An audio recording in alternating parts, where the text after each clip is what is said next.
Lipstik di depan ini telah menganggur selama 50 tahun. Tetapi diambil nenek tua ini lagi hari ini.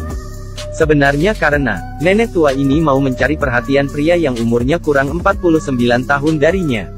Dia tidak hanya memakai pita yang imut, malah menukar gaun yang sudah 30 tahunan tidak dipakainya. Demi dekat dengan pria ini. Malah memberikan sendok yang sudah dipakainya padanya. Melihat pria itu meminum bekas liurnya, nenek tua yang malu ini merasa belum puas. Setelah itu dia masuk ke kamar pria ini. Menggunakan deodorannya ke ketiak. Bahkan memakai sikat gigi pria itu. Untuk menyikat giginya. Nenek tua yang berbunga-bunga ini. Sebenarnya suaminya meninggal belum melewati 7 hari. Nenek ini bernama Joyce dan sudah berumur 70 tahun. Beberapa hari lalu suaminya baru saja meninggal. Dia mengira bisa mendapatkan kebebasan dari kematian suaminya. Tetapi suaminya bukan hanya melecehkannya puluhan tahun, malah meninggalkan utang yang banyak sebelum meninggal. Joyce terdiam ketika mendengar ini. Dia berpikir bahwa dirinya tua dan tidak memiliki uang. Hari kedepannya saja susah bertahan hidup apalagi membayar utang. Akhirnya demi dirinya, dia berencana menyewa rumahnya. Setelah memasang iklan keesokan harinya ada sepasang kekasih yang datang menyewa. Meskipun suaminya tidak puas, tetapi istrinya Jenny merasa masih nyaman. Tetapi sang suami sama sekali tidak peduli apakah istrinya suka atau tidak. Karena Jenny dan Joyce sama hidup dalam kekerasan keluarga, akhirnya mereka berdua saling curhat. Hubungan mereka semakin baik bagaikan sahabat. Meskipun suaminya mau pindah minggu depan, Jenny dan Joyce juga tetap saling berkomunikasi, terus saling mengirim surat. Tidak lama kemudian Joyce tahu bahwa Jenny sudah mengerti. Dia cerai dengan suaminya dan hidup bahagia. Dan menyemangai Joyce agar hidup bahagia. Mencari pasangan hidup lain sepertinya. Kalimat ini bagaikan ramalan. Hari berbunga-bunga Joyce pun tiba. Hari itu datang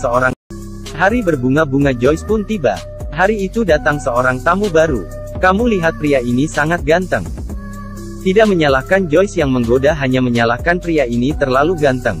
Di saat itu hati Joyce pun berdebar-debar. Langsung jatuh cinta pada pria yang datang pada masa tuanya. Tidak hanya diam-diam memikirkannya, tetapi juga bercerita dengan Jenny. Jadi mulai hari itu, Joyce mulai merias wajahnya. Hanya berharap pria yang bernama Max dapat memperhatikannya. Dia membeli televisi dan sekaligus membuat makan untuk Max. Bahkan menyuruh Max mengambil handuk untuknya.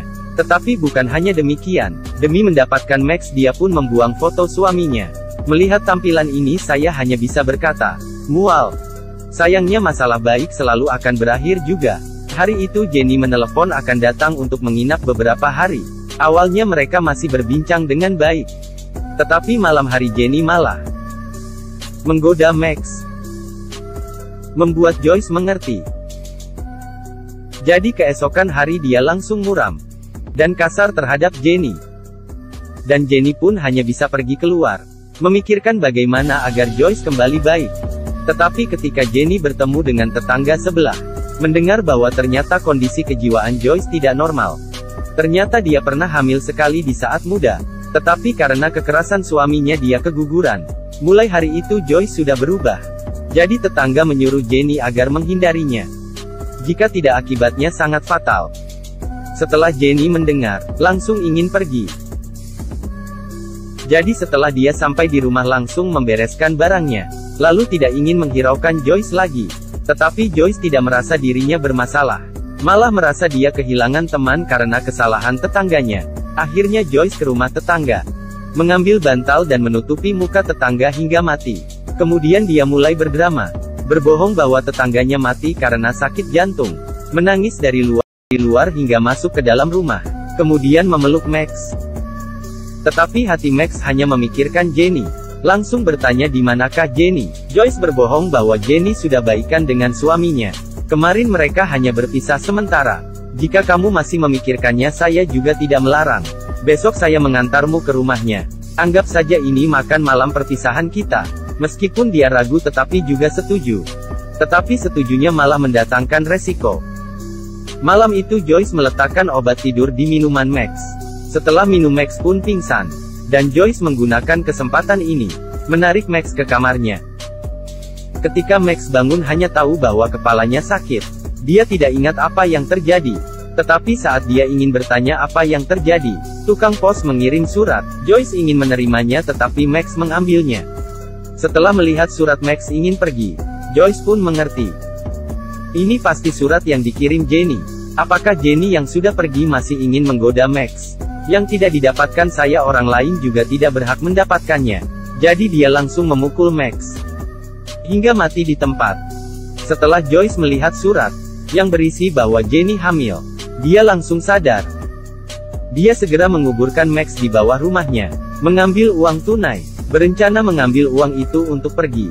Kemudian dia menulis surat pada Jenny bahwa dirinya sudah melupakan Max, ingin berbaikan dengan Jenny, jadi menyuruhnya datang ke rumah. Dan Jenny malah percaya, segera datang ke rumahnya. Setelah tiba dia melihat Joyce berencana tamasya, dan Max juga menghilang. Meskipun Joyce berkata Max hanya pergi beberapa hari saja dan akan pulang, tetapi Jenny tetap merasa aneh. Saat dia masuk ke rumah itu, melihat bahwa kamar Max terkunci, dan di dalam adalah kamar bayi yang dipersiapkan Joyce. Saat dia melahirkan, Joyce akan pulang. Untuk mengakhiri akhir cerita ini, film berakhir di sini. Film ini berjudul Room for Rent. Film ini sangat buruk, dan akhirnya juga kurang jelas.